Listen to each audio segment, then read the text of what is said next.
What's going on? Welcome to the video. I'm sure if you click this, you've heard of the magical app called Clubhouse, and you're looking to grow an audience on there because you see so many other people talking about it and building an audience for themselves. I've grown a decent sized following on Clubhouse in a pretty short amount of time. In this video, I'm going to give you my top 10 tips for growing on Clubhouse. Let's do it. Tip number one is to have a unique profile picture. Typically on YouTube or even on Instagram, there's some sort of visual that can motivate people to come to your page. This on Clubhouse, basically all you have is your profile picture. So you want that to stand out. Try to be creative here and make your profile picture unique, because that's gonna get more people to click on your profile versus somebody else when people are on stage or just on Clubhouse in general. For myself personally, I have a picture of myself with puppies, and you would not believe how many people have brought up my profile picture talking about how interesting or unique it was. And that resulted in so many more profile visits to my page, which eventually will turn into followers if you do some of the next tips. Tip number two is if you've figured out your profile picture and you're driving a lot of profile visitors, what you have to convert them is going to be your bio. So you really wanna optimize that to speak to your ideal follower. What you don't wanna do is to make it super over the top or too much to read. You want it to be fairly succinct and make it very clear and obvious exactly who you are, who you're for, and why people should follow you. What can they expect? What kind of value are you going to provide on a consistent basis? And why do they wanna know when you're speaking? Answer all their questions right there in your bio so they don't even have to ask, and the natural progression will be just for them to follow you. Tip number three is to plan your rooms ahead of time and to do them with complimentary moderators. Planning the room ahead of time is a huge tool because it allows you to create excitement and demand for the room itself and the topics you'll be covering. And it's so important to do it with complimentary moderators because it makes it far more likely for them to actually show up if they're included in the event. And you can do that if you're both following each other. You can schedule out ahead of time and actually say that they'll be speaking. This dramatically increases the likelihood that they'll show up. And for everybody else that's in there, if you've done this strategically about the topics you're going to cover and you have the right people in the room, it's going to lead to a far better conversation. And if people like what they're hearing, they're very likely going to follow all of the moderators. So the better experience you create, the more followers it's going to lead to for yourself. So schedule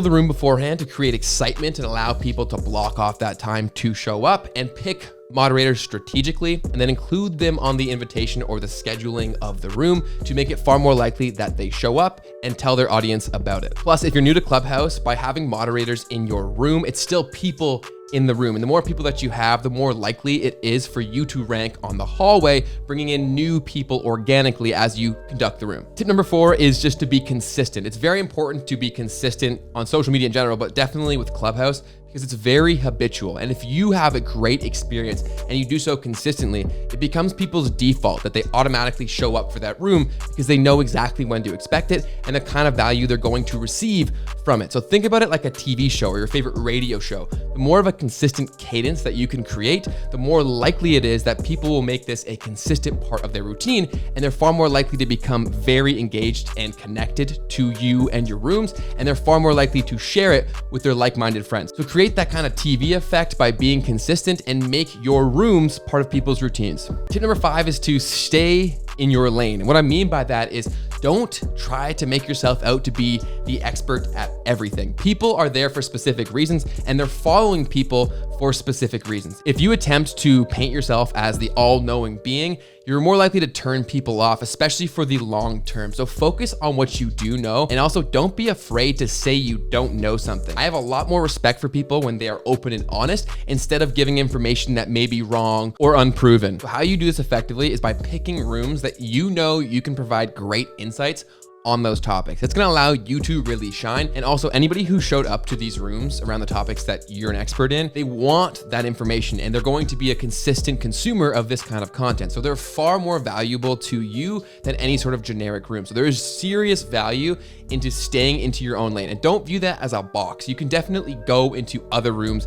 and other discussion, and diversity is more than encouraged, especially on Clubhouse. But to grow a targeted following, staying in your lane is gonna be very important. Plus, it gives gives you the best opportunity to shine. It makes it very clear and obvious as to why people should follow you and what they can expect. So for targeted growth, stay within your lane. And when you're in rooms that are outside of your comfort zone, provide the value that you can and don't try to be someone you're not. But definitely take the time to explore the other rooms out there, because that's one of the best parts of Clubhouse is the diversity and the opportunities to engage in conversations you typically wouldn't. If you've taken any value from this video to this point, please take 2 seconds out of your day and smash the like button. I'll appreciate you forever, and thank you in advance for doing so. Tip number 6 is to be present. And this may sound obvious seeing as it's a live conversation, but so many people just sit up on stages idly, or they get a VA or an assistant to do so for them, and they're not actually participating in the conversation. They're just sitting up there to try to capture some of that real estate and get followers that way. You can do this, and this has been proven to be successful for some people, but I just hate what it's all about. I hate how inauthentic that is. I want people to follow me because they see what I'm saying, or rather hear what I'm saying, and want more of it. And you can only do that if you're there and active in the conversation. So this allows you to chime in on every point made, maybe provide a counter argument. It allows you to really provide your unique self and give people as many reasons as possible to follow you. So be present, be active, and consistently engaging in the conversation. Tip number 7 is one of the biggest reasons I love Clubhouse is for all the people that are doing this correctly. Make yourself an asset. And what I mean by that is a lot of people on social media will hold back some of their best advice because they want it to be behind a paywall. And while I totally understand that as a business owner myself, on Clubhouse, the most effective people are those that share it all, because it's gonna come back to you. And this is a great way to build an interaction and a relationship in real time. So by giving all that you have in the moment, it makes people feel far more indebted to you, and it enacts the law of reciprocity in real time. So when you drop a great knowledge bomb, everyone in that room is gonna go through to your profile, follow you, and they're even likely to follow you on Instagram and Twitter as well. And I've seen this firsthand. When I go in and drop information that people haven't heard before, instantly people come through to my profile and they also follow me on Instagram. And there's a direct correlation to the value that I drop in that room.